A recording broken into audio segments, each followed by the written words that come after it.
Shvei Yoshvei.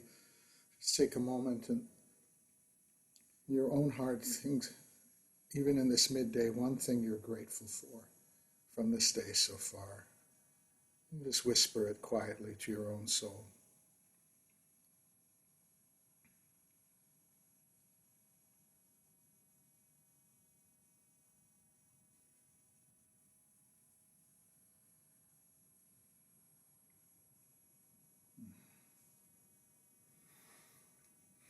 One thing I'm very grateful for is to be with all of you, and Bruchot Habaot at this moment in time. We'll see if that changes, but that's what it is right now. And delighted to have Anndee, our own Anndee Hochman, here as our guest on Live and Learn episode. I think we may be at 5 or 6 at this point. Madeline usually keeps tracks and shows me the number of fingers representing the number of times we've gathered. There we go. Okay, she's given me the high five. So it's been such a bracha to have these and the depth and the range of issues we've dealt with as we've begun to gather, particularly with overtones of looking at racial justice in this time, at least initially. And we've been trying to also have this as a little bit of a spiritual palate cleanser in the middle of the day. And so starting with Ashrei and focusing on the gratitude. I've been offering a little bit of an introductory teaching depending on what the specific theme or the person is. And today I'm just going to do that and then hand over to Anndee, who's, comes like one of those packets that you add water. It's like Insta program. So we'll let Anndee run with the rest of it today.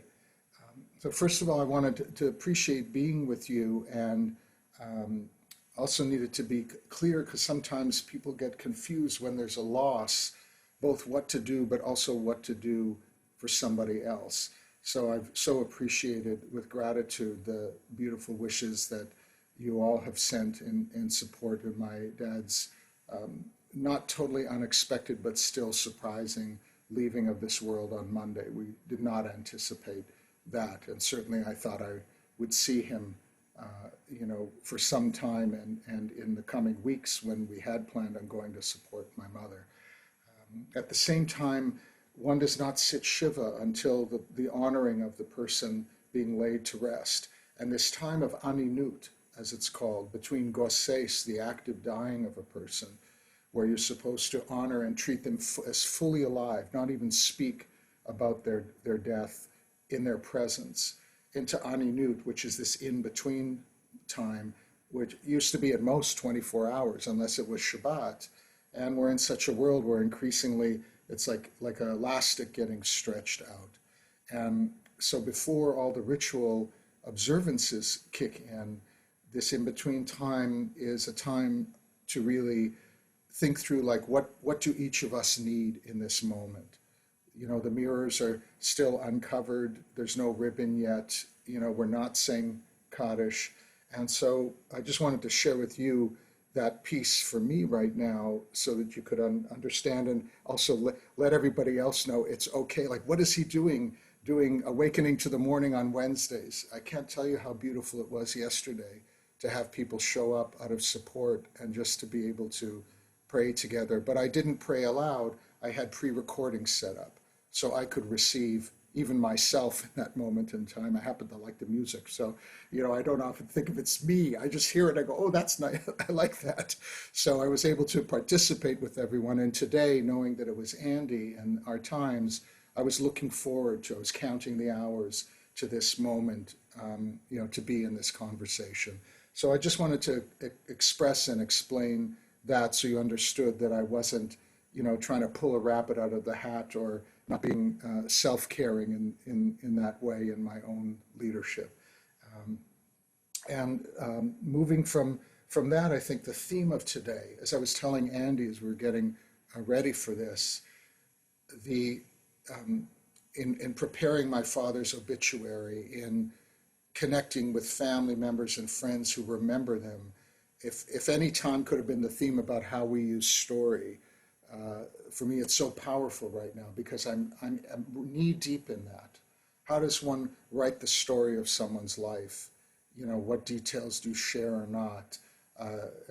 as I was saying to Anndee, with each sentence was like a hyperlink to an era, of my own life, to a perspective that I have, and how to balance that with perspectives of other family members that may or may not share that same perspective of the person, right? And how does that story get told? And then hearing from people family members I'd never heard before. One cousin who was a little bit older than my dad said, "Oh, I remember when I used to babysit for your dad and his sister when your grandparents were away." He wasn't that many years older then. And your dad was so helpful because he looked after your sister when I was babysitting, and he was filled with inquisitive and curious questions about life that kept me on my toes all night. And this is something I'd never heard before or never kind of thought of in that same way. So the stories that we tell shape each other.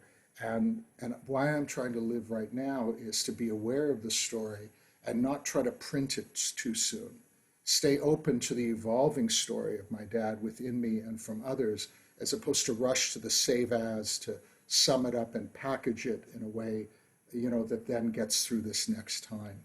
And when I thought of some of our Jewish teachings around this, the word of story or the telling, we don't have as many words like the Inuit have for snow. I think there's 30-something because each word gives a different quality. But it was for me remarkable to dip in and see the word sipur, safer, right, is to share a story. And sipur is a story, but it's also sphira. It's also the sense of divine emanation that comes through, right? And that idea of sharing a story itself has a sense of craft and meaning and purpose in it. In fact, in modern Hebrew, it becomes a little bit derivative. Oh, that's just a sipur, as if someone is just telling a story, like in English, as opposed to storytelling. So if it's not about truth, the word suddenly converts itself into falsity, as opposed to it being, something of substance. And then if another word we're very familiar with, the word hagid, to tell, haggadah, right? So, that word was intentionally used by the ancient sages. The idea of we're passing something on.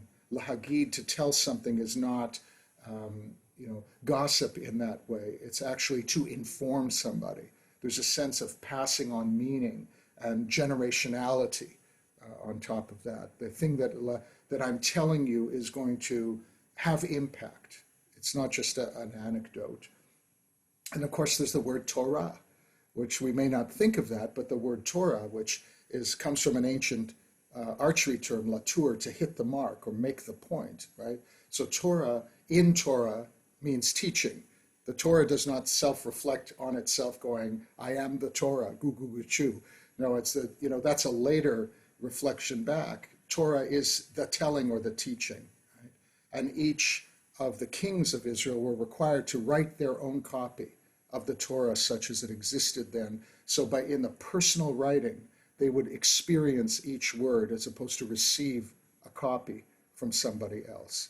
So you could see sometimes we received stories, and it was mostly an oral tradition, but the fact it was the experience of writing it down was part of the mitzvah of being, in authority. And then word davar, dibur, speech. Right? But davar is a thing or a matter. It's also the midbar. We call it the desert, but the midbar is the place that things are formed, that ideas or speech is brought in out of the emptiness, finds some sense of form, and that we speak these things into reality. We see that even in the beginning of the Gospel of John. In the beginning was the Word, and the Word became flesh. So that idea that the embodiment, our words have embodiment in them. Or in the Muslim tradition, the Quran, that it literally is God, the Word. The Quran is not just the words about, it is the essence of divinity embodied in those words. And lastly, what would a live and learn be without a little shtickle of Kabbalah? So the Sphira of Da'at, which you usually won't find on most of the tree of life diagrams, there are the 10 sfirot, but there's actually the bonus one, 11. You know, if you call before midnight, you get an extra sfirah if you order the whole tree of life. And this one in Da'at is often with a dotted line. And the tree of life also has the mapping of the human body. So Da'at occurs over the throat, where speech happens. So there's Chokhmah and Bina, there's understanding and or wisdom and understanding, and Da'at is knowing. But knowing comes and goes. So it's that aspect of sometimes we've got the words to tell, and other times it's just silence. That sfirah disappears. It's either not accessible, or it's like informing us, you know, right now is not the time to tell the story, or to tell it the same way. You know, God in the silence, not only in the words. So these are just some of the many ways that we tell each other things in our Jewish tradition and understanding. And with that, I want to talk about Jewish tradition and understanding and contemporary ability to bring us deeply into story. So I want to turn this over to Anndee, and she'll take us in from there.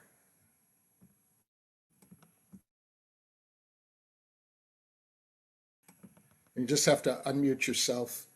I mean, you're powerful even in gesture form. Okay, there we go. Hear me now? Okay. Hello, everyone. And yeah, thank you for being here today.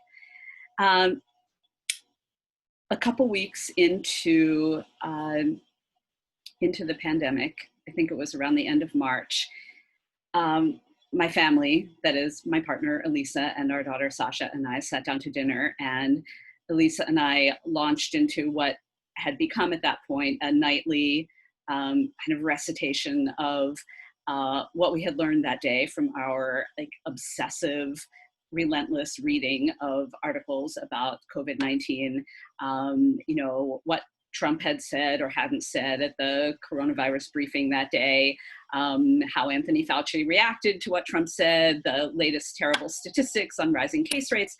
And in the middle of one of those tirades, Sasha, our daughter, stopped us and said, okay, enough. Like, this is not good for our mental health. And we had to agree that she was right. And so we talked about what else we could discuss at dinner, since at that time it really felt like the 24-hour coronavirus channel. And Sasha suggested that each night at dinner, we could each bring something we had found during the day to share. It could be a poem, a song, a video clip, a piece of art from a virtual museum tour. And we began doing that and sharing those with each other. So I want to begin with one of the poems that I brought to the table shortly after we instituted this new family practice. This is a poem by the late, great Lucille Clifton, and it's called Won't You Celebrate With Me? Won't you celebrate with me what I have shaped into a kind of life? I had no model. Born in Babylon, both non-white and woman, what did I see to be except myself? I made it up. Here, on this bridge between starshine and clay, my one hand holding tight my other hand. Come, celebrate with me that every day something has tried to kill me and has failed. Deep nod of gratitude to Lucille Clifton. You know, I found myself, not only because Sasha prompted us to do it at the dinner table, but at other times too, turning to poetry, to short stories, to literature, as a way of thinking about what we were all experiencing.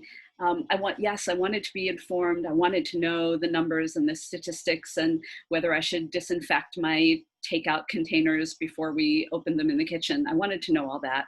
But I also wanted to know how other people at other times of crisis and suffering had made meaning of what they were going through.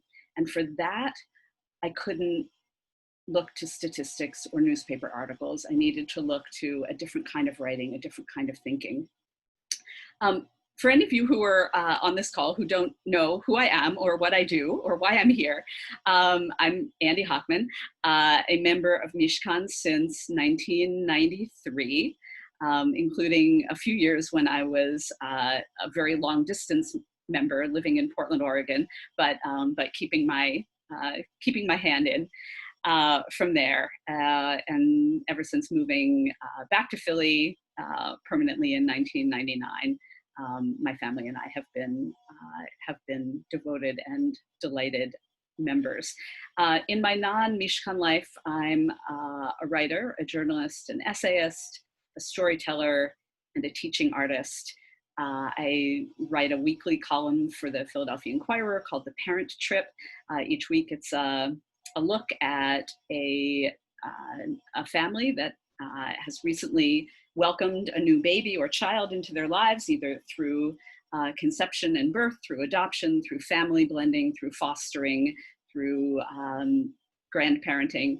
And there are several Mishkan families who have been profiled in that column. I also write for the Jewish Exponent, the Broad Street Review, other online and print publications. And I teach as a visiting writer in schools, working with little kids, second graders up through high schoolers. I teach memoir writing to adults through writing conferences and workshops. And for 20 years, I've been teaching in a program called People and Stories, Gente y Cuentos, that is a program whose tagline is connecting lives to literature. Pre-COVID, it took place in person, in vivo, in all kinds of places where people typically didn't have access to or experience with discussing literature in a deep and serious way. So People and Stories used to happen in shelters for people experiencing homelessness, in youth corps programs, in prisons and prison release programs. I've been doing it most consistently for 2 decades at Interim House, which is an inpatient drug and alcohol recovery program for women in Mount Airy, right across from the Upsall train station. Now, of course, it's happening online. I just completed an 8-week series of People and Stories in partnership with the Princeton Public Library. And I was really excited to learn that the DC Public Library pivoted very quickly and is offering not only sort of traditional People and Stories and Gente y Cuentos groups, so stories read and discussed in Spanish online. They're also offering a People and Stories series in which the coordinator reads the story or does the story entirely in American Sign Language. So for people who are deaf and hard of hearing, the idea with People and Stories is that literacy should never be a barrier. So the person leading reads the story out loud. I have had people in my People and Stories groups who are blind or low-sighted, and also people whose functional literacy wouldn't allow them to read the text themselves. So we read it out loud. And I think it's no accident that the woman who created People and Stories, Sarah Hirschman, she created it almost 40 years ago, is a Jewish woman, because the practice of People and Stories, that is reading, interpreting a text, and doing that together in community, feels very Jewish to me. I have a good friend who's a playwright, and in one of her plays, a character says, you know, Jews don't learn alone. We learn along. We learn with. And that is really the essence of People and Stories, that any one of us could read these stories on our own and certainly get something out of them. But when we read them together in community and everyone brings to the table all of what they've experienced in their lives, all of their own regrets and friendships and betrayals and sorrows and longings and delights and ecstasies, that we all can get more from the story. The story sort of grows in that setting, and we all grow along with it. So The story I chose for today um, is called Say Yes. It's by Tobias Wolff, a writer of both fiction and nonfiction. A story I love about Tobias Wolff is that both he and his brother, Jeffrey Wolff, are writers, and each of them wrote a memoir about their stepfather, who was a difficult, troubled man who abused alcohol and also was physically abusive. So one of them wrote a book called The Duke of Deception, a memoir, and the other one wrote a book called This Boy's Life, both about their childhood and their growing up with this difficult stepfather. And their mother, upon reading both of her sons' books, her comment was, both of you boys got it wrong. So two different perspectives, and actually a third, because had the mother written her own memoir, certainly she would have written an entirely different one.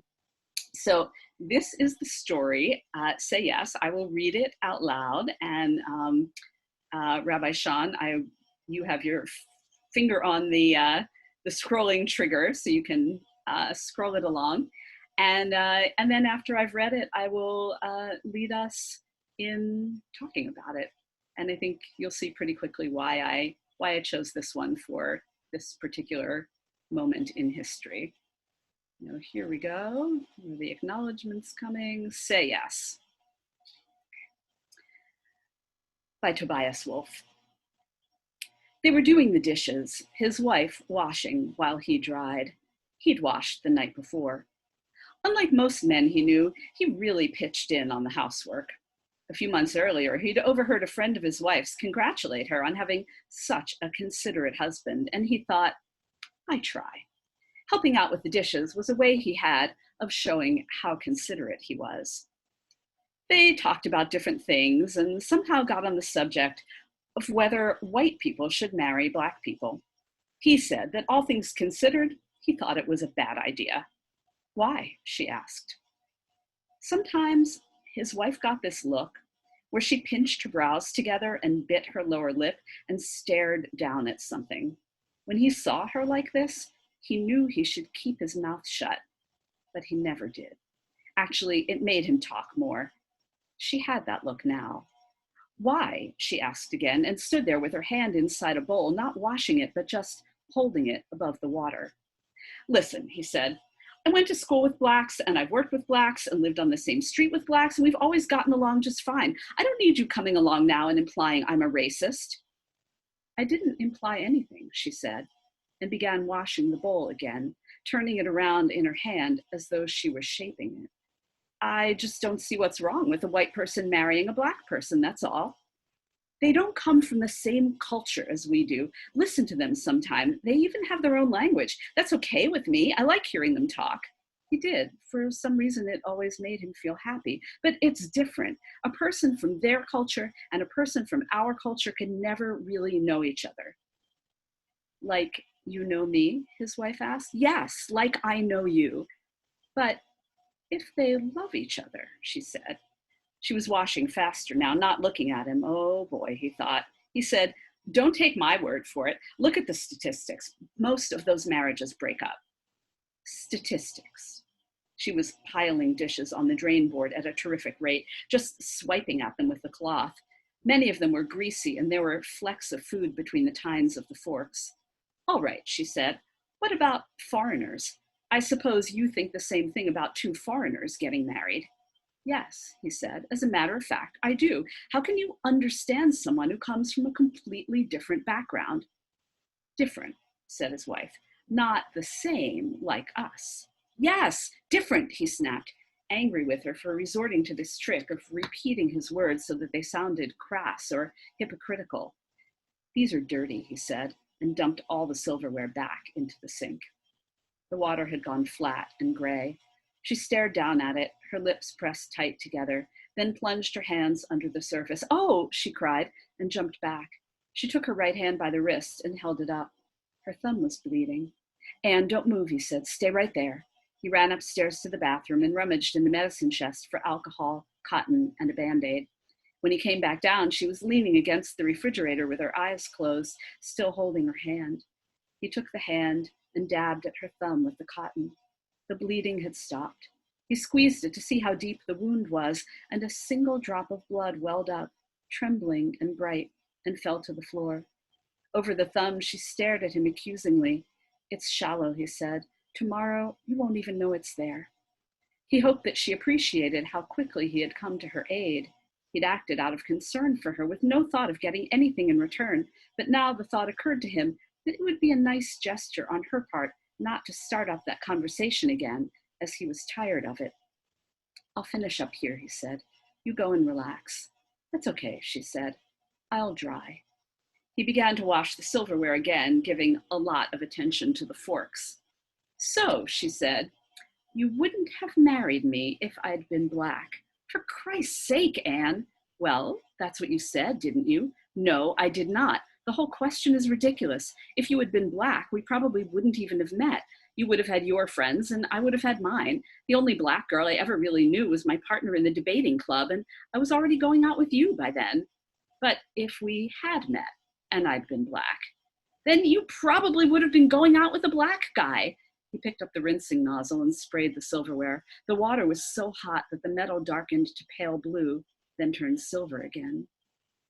"Let's say I wasn't," she said. "Let's say I am black and unattached, and we meet and fall in love." He glanced over at her. She was watching him, and her eyes were bright. "Look," he said, taking a reasonable tone, "this is stupid. If you were black, you wouldn't be you." As he said this, he realized it was absolutely true. There was no possible way of arguing with the fact that she would not be herself if she were black. So he said it again. "If you were black, you wouldn't be you." "I know," she said, "but let's just say." He took a deep breath. He had won the argument, but he still felt cornered. "Say what?" he asked. "That I'm black, but still me, and we fall in love. Will you marry me?" He thought about it. "Well," she said, and stepped close to him. Her eyes were even brighter. "Will you marry me?" "I'm thinking," he said. "You won't. I can tell you're going to say no." "Let's not move too fast on this," he said. "There are lots of things to consider. We don't want to do something we would regret for the rest of our lives. No more considering, yes or no." "Since you put it that way, yes or no." "Jesus, Anne, all right, no." She said, "Thank you," and walked from the kitchen into the living room.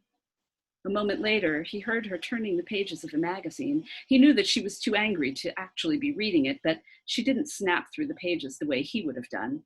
She turned them slowly, as if she were studying every word. She was demonstrating her indifference to him, and it had the effect she knew it wanted to have. She wanted it to have. It hurt him. He had no choice but to demonstrate his indifference to her. Quietly, thoroughly, he washed the rest of the dishes. Then he dried them and put them away. He wiped the counters and the stove and scoured the linoleum where the drop of blood had fallen. While he was at it, he decided he might as well mop the whole floor. When he was done, the kitchen looked new, the way it looked when they were first shown the house, before they had ever lived here. He picked up the garbage pail and went outside. The night was clear and he could see a few stars to the west, where the lights of the town didn't blur them out. On El Camino, the traffic was steady and light, peaceful as a river.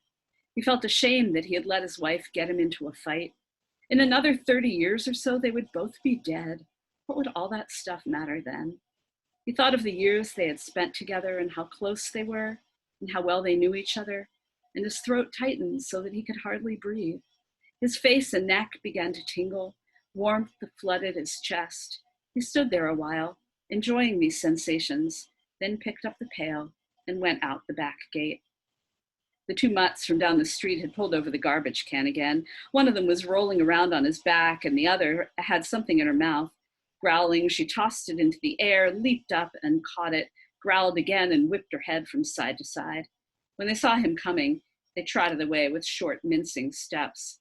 Normally, he would heave rocks at them, but this time he let them go. The house was dark when he came back inside. She was in the bathroom. He stood outside the door and called her name.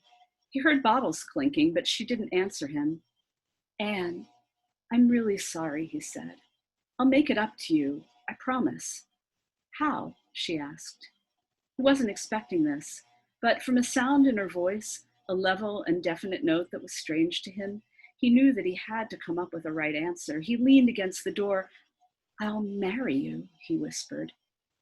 "We'll see," she said. "Go to bed. I'll be out in a minute." He undressed and got under the covers. Finally, he heard the bathroom door open and close. "Turn off the light," she said from the hallway. "What?" "Turn off the light."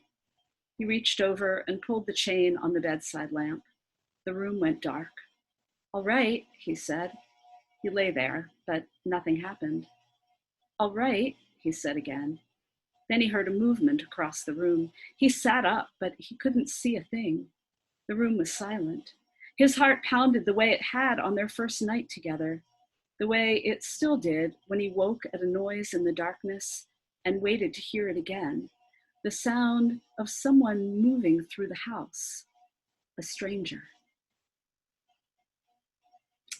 That's it. End of story.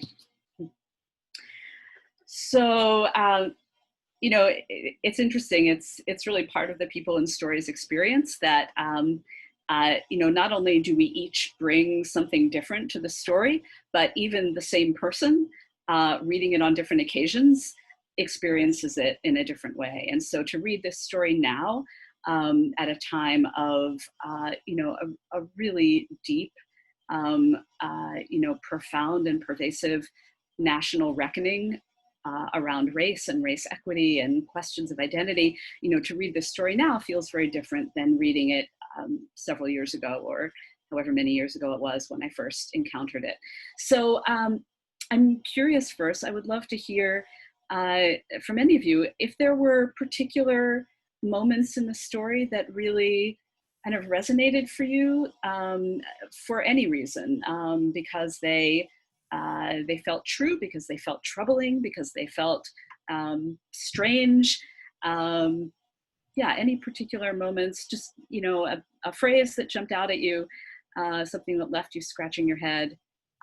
Sort of midway into their argument, he's said, well, it's ridiculous to think that, if you'd been Black, we wouldn't have dated in high school. You would have been dating a Black guy. I didn't even know any Black girls except that girl on the debate team, but then I was dating you by then. And he says, look, this is stupid. If you were Black, you wouldn't be you. As he said this, he realized it was absolutely true. There was no possible way of arguing with the fact that she would not be herself if she were Black. So he said it again. If you were Black, you wouldn't be you. I know, she said, but let's just say. So, he comes upon this thought and hears himself think it as truth. Is it? She said, if you were Black, you wouldn't be you. So, right, plug in some other characteristic, right? If you were Jewish, you wouldn't be you. If you were the other gender from how you identify, you wouldn't be you. Is that true? Or thinking of the story, thinking of what you know of life, is that, Michael? Well, The story, the story doesn't land one way or the other about that, but I think makes me think about how murky that all is.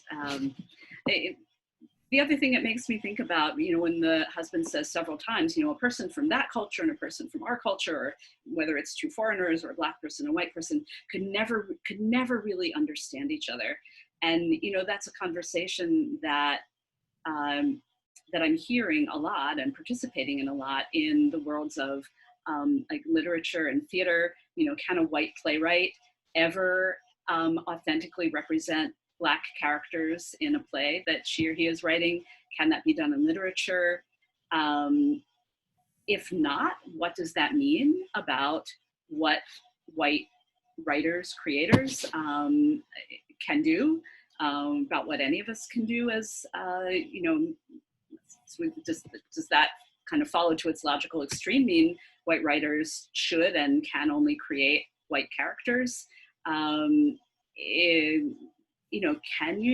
you authentically represent experiences that are not your own? Are there human feelings that are universal, that go beyond any barriers of race, gender, class, ability, disability, all those questions, are really hot right now locally, nationally. A couple of local theaters in Philadelphia have recently been wrestling with those questions. It's happening in worlds of literature and in opera and classical music, and really every cultural realm.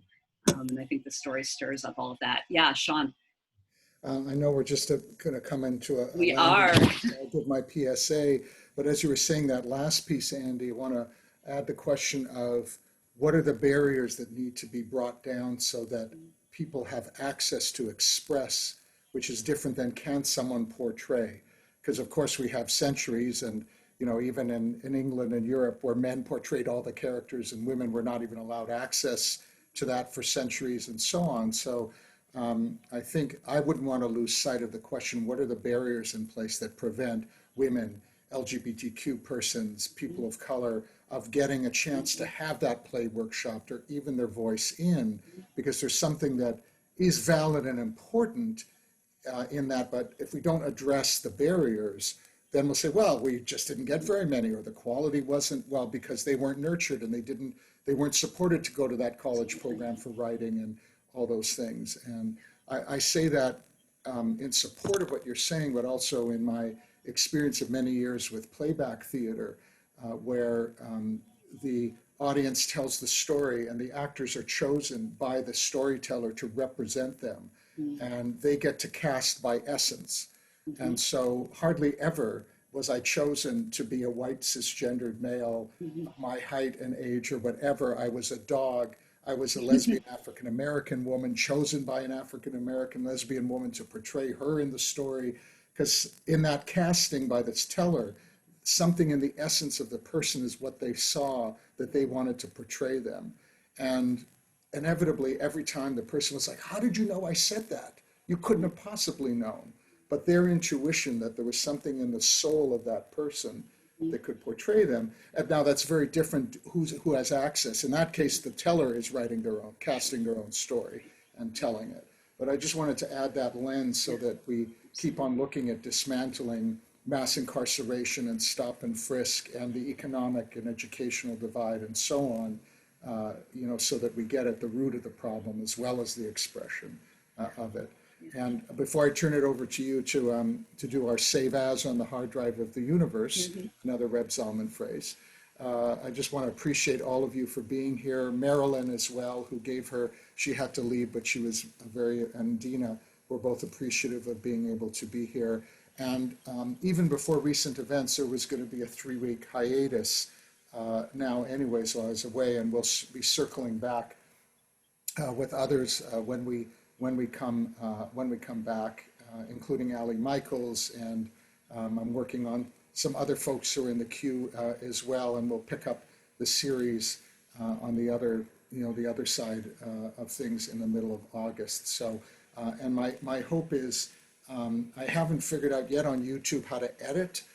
So I've got the first session I'm still working on, but at very least, second through this one, my hope is to have these links available and begin to build the library of us in the Jewish tradition, the rabbinic tradition, hafochba, turn the letters around and around, because each time you refract the letters differently and tell the story, a new meaning comes out of it.